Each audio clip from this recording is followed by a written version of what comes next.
$1 million has become the universal retirement number. People speak about it as if it is one clean finish line. Reach $1 million, and retirement becomes possible. Miss it, and retirement remains something that belongs to other people. That is too simple, but the number is still useful because it gives us a destination. Once the destination is clear, the deeper question becomes much more important. What does it actually cost to get there? Not only in money and time, because time is the variable most people underestimate.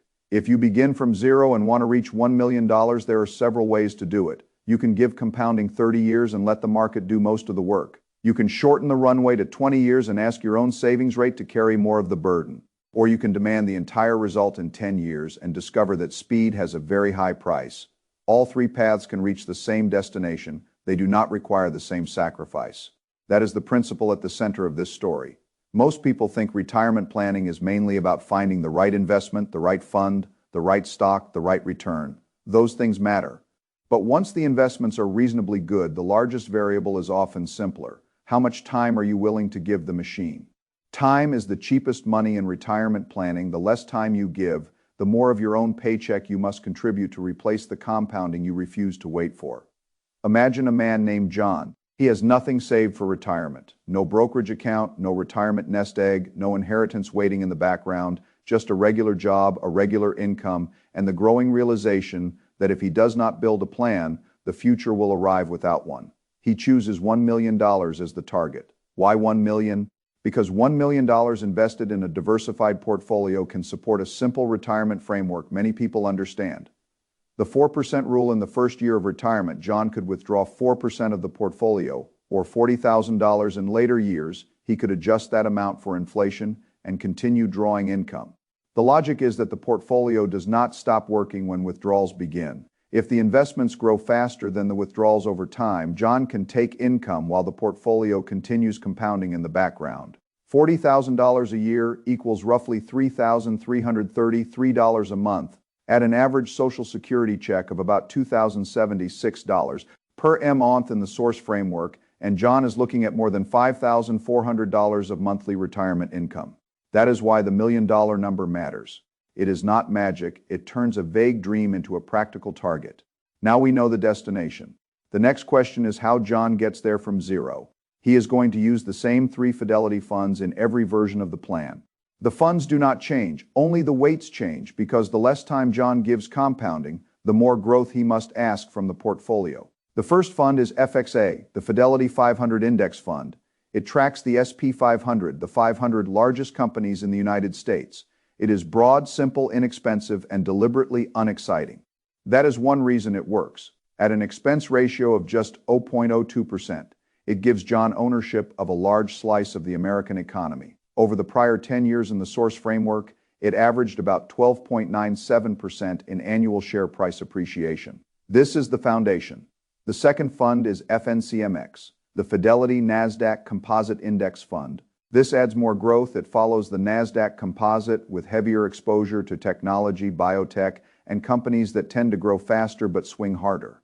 In the source framework, it averaged about 16.91% in annual appreciation over the prior decade. This is the growth bridge. The third fund is the Fidelity Semiconductor Fund used in the source. This is the concentrated engine. It focuses on chip companies, the businesses behind phones, laptops, cloud computing, and artificial intelligence. In the source framework, it averaged about 22.04% in annual appreciation over the previous 10 years. It is also the riskiest of the 3. Semiconductors are cyclical. When they fall, they can fall hard. But if John wants to compress a 30-year journey into 10 years, he needs more growth than the broad market alone is likely to provide. These 3 funds create the system: a broad core, a growth tilt, a high-octane engine. The only question is how much of each one John uses depending on how much time he is willing to give compounding. He starts with the 30-year plan. This is the version where time does the most work. With 30 years available, John does not need the most aggressive portfolio. He allocates 60% to FXA, 30% to FNCMX, and only 10% to the semiconductor fund. The broad market carries most of the weight. The NASDAQ adds growth. The semiconductor position adds some upside without taking over the entire portfolio blended together. The 30-year version produces a dividend yield of about 0.81%, dividend growth of about 6.18%, and annual share price appreciation of just over 15% in the source framework. Now comes the number that surprises people. To reach $1 million over 30 years, John needs to invest about $6 per Dalton. Why $6? Roughly the cost of coffee and breakfast at the end of year one. John has about $2,190, basically what he contributed. By year 10, the account is projected to reach about $45,641.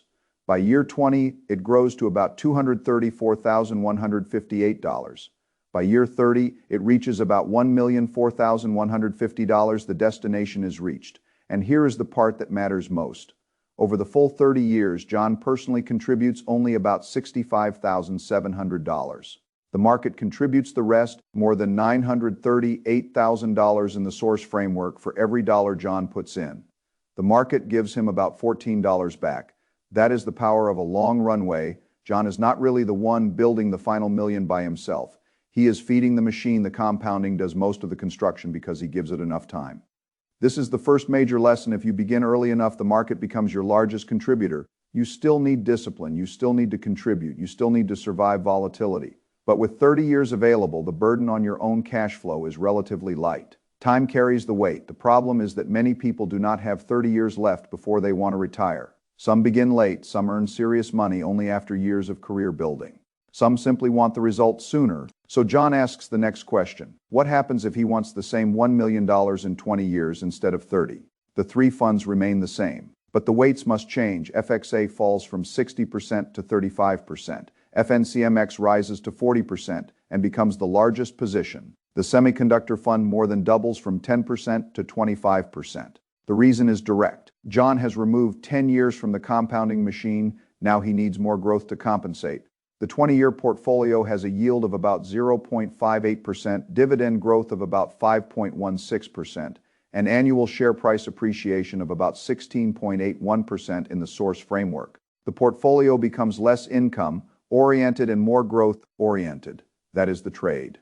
Now the contribution changes dramatically. Instead of $6 per Dalton Y, John must invest about $22 per Dalton Y. That is roughly $660 per month, or a little more than $8,000 per year. For many households, this is still possible. It may require eating out less, lowering a car payment, cutting subscriptions, or being more deliberate with spending, but it is no longer invisible. It requires a real financial choice. At the end of year one, John has roughly $8,030, nearly all of it coming from his own contributions. By year 10, the account is projected to reach about $180,684. By year 20, it reaches roughly $1,040,920. The same finish line is reached 10 years earlier, but the price is different. In the 30-year version, John contributes about $65,700 of his own money. In the 20-year version, he contributes about $160,600. He bought back 10 years of time, and the price was almost $95,000 more from his own pocket. That is the second major lesson. When time shrinks, the savings rate must rise because the market has fewer years to carry the load. The market still does most of the work in the 20-year version, but less than before. Time is still helping John. It is simply helping him less. Now we arrive at the version most people are curious about. Can John go from $0 to $1 million in 10 years? Yes, mathematically, but the cost of doing it exposes the real value of time. This version uses the same three funds, but the portfolio becomes aggressively tilted toward growth. FXA falls to 15%, FNCMX sits at 35%, the semiconductor fund rises to 50%. Half the portfolio is now concentrated in one sector. That is not a minor adjustment, that is a major risk decision. John is no longer relying mostly on the broad market. He is asking semiconductors and high-growth companies to drive much of the result. The reason is simple. With only 10 years to compound, the broad market alone is unlikely to get him to $1 million from zero, unless his contributions become even more extreme. The blended numbers reflect the shift. The dividend yield falls to about 0.34%. Dividend growth falls to about 3.44%. Annual share price appreciation rises to about 18.88% in the source framework. This portfolio is built for capital appreciation, not stability. And now we get the true price of speed. To reach $1 million in 10 years, John needs to invest about $120 per Dalton Y. That is roughly $43,800 per year, about $3,650 every month, for 10 straight years. This is where fantasy separates from planning. For most people, this is not realistic. A household would likely need income around $120,000 per year in the source framework to make this contribution plausible after rent, food, taxes, transportation, and the rest of life. If that is not where you are financially, the 10-year plan is not a moral failure. It is simply a different equation. The 30-year or 20-year version may fit your life better. The destination is the same. The path must match reality. But if John can make the 10-year contribution, the result is powerful. At the end of year one, the account contains about $43,800, almost entirely his own money because the market has not had time to matter yet. By year 5, the balance grows to about $320,168. By year 10, it reaches about $1,083,063. John gets to the $1 million destination. But compare who did the work. John personally contributed $438,000. The market contributed about $645,000. The market still contributes more than John, but only slightly. Instead of the market giving John $14 for every dollar he contributes, as in the 30-year plan, it gives him only about $1.50 for every dollar in the 10-year plan. That is the third major lesson. A shorter timeline does not make wealth impossible. It removes much of the help you would have received from time. The less time you give compounding, the more you must pay with your own cash flow and the more risk you must accept in the portfolio. This is where many people misunderstand aggressive plans. They look at the final number and see only ambition. They do not see the strain underneath it. The 10-year version requires both a very high savings rate and a concentrated bet on a volatile sector. It is not simply faster. It is structurally different. The 30-year plan is mainly a story about patience. The 20-year plan is a story about higher discipline. The 10-year plan is a story about income, aggressive saving, concentration, and reduced margin for error. All three reach $1 million.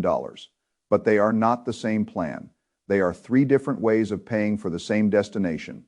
30 years requires $6 per Dalton Y and about $65,700 of personal contributions.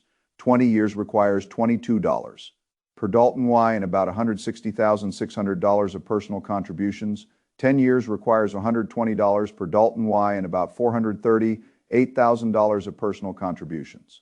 The destination barely changes. The cost changes enormously. That is what time is worth. Most people think time is neutral. They assume they can begin later and make it up with a little extra effort. Sometimes that is possible. But the math is unforgiving if you wait. You must replace lost compounding with larger contributions, higher returns, or both. There are only three levers in the system: how much you invest, how long you invest, what return you earn. If one lever gets weaker, the others must become stronger. If you begin late, you need more money or more risk. If you invest less, you need more time or more return. If you accept lower returns, you need more time or more contributions. Every retirement plan is some combination of those three levers. People often wish there were a fourth lever called hope. There is not. This is why the earlier version looks so easy compared with the later versions. $6 per Dalton Y does not feel like a retirement plan. It feels too small to matter. But the real contribution is not only $6, it is $6 plus 30 years. 30 years is the hidden asset. When you remove 10 years, the required cash flow rises from $6 to $22. When you remove another 10 years, it rises from $22 to $120. That progression tells you everything. Time is not free, but it is the cheapest source of retirement money there is. If you are young, this should wake you up. You do not need to earn a fortune today to begin. The most valuable thing you have is not your current salary. It is the number of years remaining before retirement. If you use that time, small daily amounts can become powerful. If you waste it, a much higher future salary may be forced to repair what delay created if you are older. This should not discourage you. It should clarify the trade. You may need to save more aggressively. You may need to work longer. You may need to lower the target. You may need to choose a portfolio with more risk. Though you should understand exactly what that means. There is still a path, but the path has a different cost. The most dangerous thing is not starting late. The most dangerous thing is starting late and pretending the math has not changed. That is denial. A good plan begins with reality. There is another lesson inside the three portfolios. The funds do not become better or worse simply because John wants to retire faster. What changes is the amount of risk he asks them to carry. FXA is the broad foundation. FNCMX adds faster growth and more volatility. The semiconductor fund adds even more growth potential and more concentration risk. In the 30-year plan, semiconductors are only 10% of the portfolio. In the 10-year plan, they are 50%. That means the Year version is far more dependent on one sector delivering exceptional results. If semiconductors have a difficult decade, the 10-year plan can be badly affected. If the sector booms, the plan works beautifully, that is concentration risk.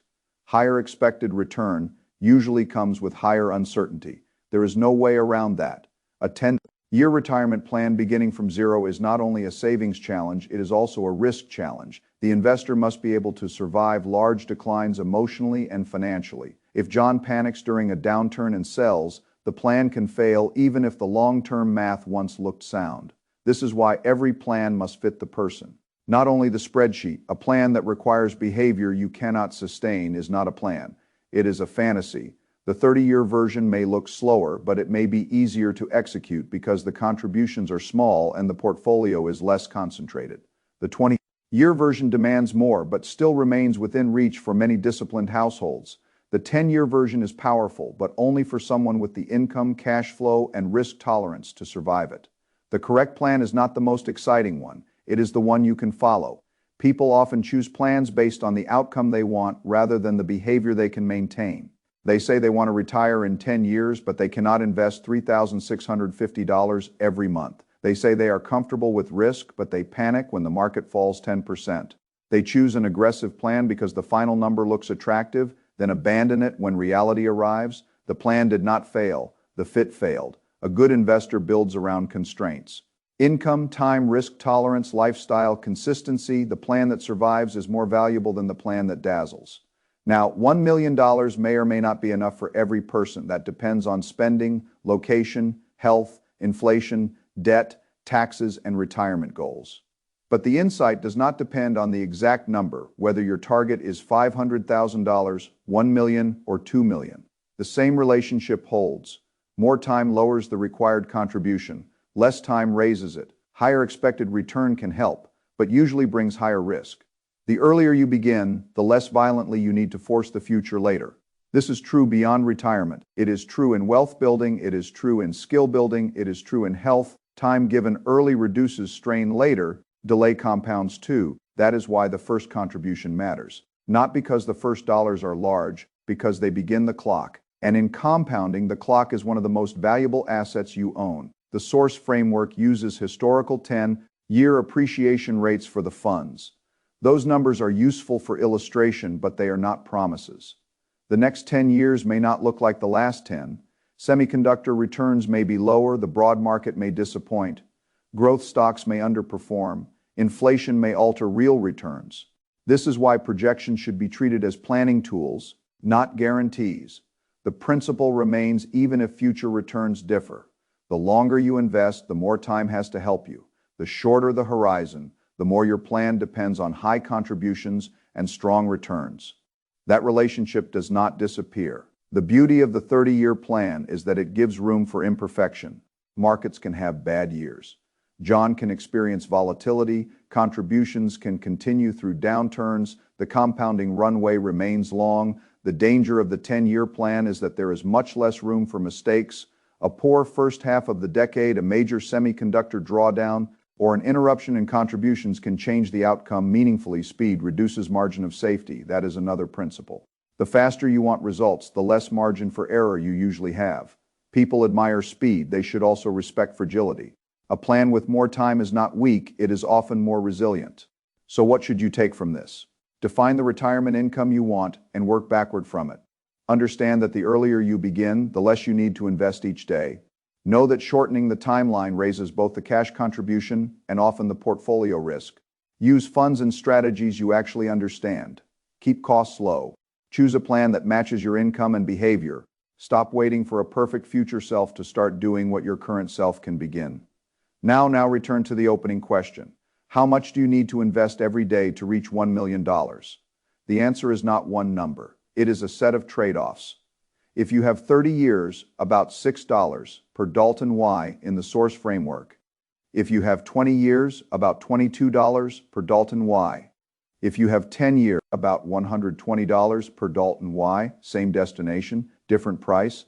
The person who starts earlier does not necessarily work harder. They give the market longer to work. The person who starts later is not doomed. They simply have to contribute more or accept more risk. Time is the quiet partner in every portfolio. Ignore it. And you pay dearly later. Use it. And even modest daily amounts can become surprisingly powerful. That is the real lesson. Not that Fidelity funds are magical, not that one aggressive portfolio can rescue everyone, not that $1 million solves every retirement problem. The real lesson is that compounding is a partnership between money and time. And time is the partner most people undervalue until they no longer have enough of it. If you are early, respect the gift. If you are late, respect the math. If you are somewhere in the middle, build the plan that fits reality and begin feeding it today. Retirement is not created by one grand gesture. It is created by thousands of ordinary decisions made before the future demands proof that you made them.